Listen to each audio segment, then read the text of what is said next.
saying that sovereignty is always conserved. And this is where Ace goes into the kind of the normal libertarian, explanation for why this, why you can divide power, infinitely. And this is not true. And this is one thing that where libertarians definitely get wrong, because again, they don't have a praxeology of power, which is something they desperately need. And but to my knowledge, Yarvin has not been introduced to the laws of archotropism, which I'm going to reference a few of them here, but he clearly knows them instinctively, as most leftists do.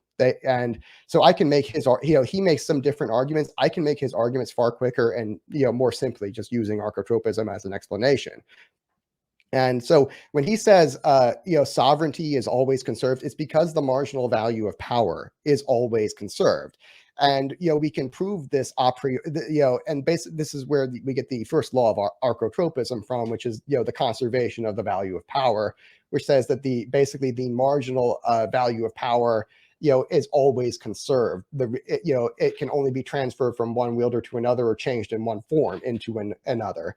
And the reason for this is that the reason it's a priori true and cannot be violated is that you have something called the law of pseudo-demand, which this is the way I've characterized it. I found something similar in Konkin, but he didn't quite take it this direction. So, but I haven't found anything like this anywhere else. If anyone else, knows where this is found, I did come up with it independently. If someone else knows where it's found in other libertarian writers, I'd be happy to, I'd be happy to give them credit. But right now, for the law of pseudo-demand, predators will prioritize acts of aggression according to the descending marginal value of each act of aggression, which is equal to the marginal utility an aggressor stands to gain from the act, multiplied by his chance of success, minus the marginal utility he stands to lose should he fail, multiplied by his chances of failure.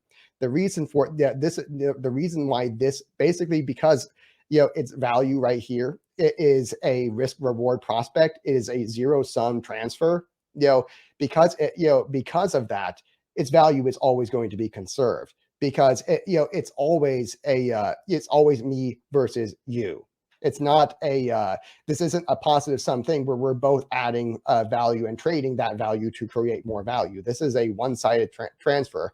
And so whenever it's a risk versus reward prospect multiplied by chances, effectively it's always percents of 100. That's just mathematically true. And the value is always going to be, the value of any act of aggression is always going to be percents of 100, because again, it has to be me versus you. It's my chance of beating, my chance of succeeding in aggression against you, against your chances of defending yourself against me. And, and of course, what I stand to lose and what I stand to gain, which is, potential power. And so basically, Ace says, hey, this doesn't, saying that there's, sovereignty is always conserved doesn't preclude anarchism because the value of power can be infinitely divided. Well, okay, it can be infinitely divided, but the problem is that, that we've just established there, because it has a zero sum, it is unique in that it has a zero sum value structure. It is not a positive sum value structure, because again, it's uncreative by nature. You can just duh. And so but what you run into is, because the problem is that you run into the problem of the human action axiom, which is that humans are a bunch of chimps and we like to maximize value. Basically, the action axiom says that humans will use means over time to achieve ends. And because of the law of diminishing marginal utility, we will end up being utility maximizing monkeys, where we want the most ends for the least amount of means and time. And time is kind of a means, but we usually add it in there because it's a little bit different. But basically, so the reason, like, yes, you can infinitely divide the value of power, but the problem is humans are value maximizing monkeys. And so, if you look, this is where, kind of reflected in the second law of archotropism, which says that, power always seeks consolidation from low concentration to high concentration. What this kind of means in more human terms is that, strong prey upon the weak, strong being high concentrations of power, the weak being low concentrations of power. The reason it always consolidates is because of this, value maximizing behavior, where it's like, okay, well, how would you, if the value of power is always percents of 100, how would you maximize that? You would go from 1 to 2 to 3 to 4 to 5, and and so on and so forth. And this is actually what we observe, is that in order to maximize value of power, it's a zero sum game, and you have to collect it and hodl it, and and parlay it into more power. So yeah, if you can yeah, and so in order for Ace's assertion here to be true, he would have to assume that humans would value maximize everywhere else with positive sum value, but they would not they would not obey their marginal incentives towards power, which again are always conserved, because again, it's always percents of 100. And value of power can neither be created nor destroyed because of this zero sum value structure. That it's the value of it's a transfer from you to me, basically by coercion, where it costs me basically nothing, or something like that.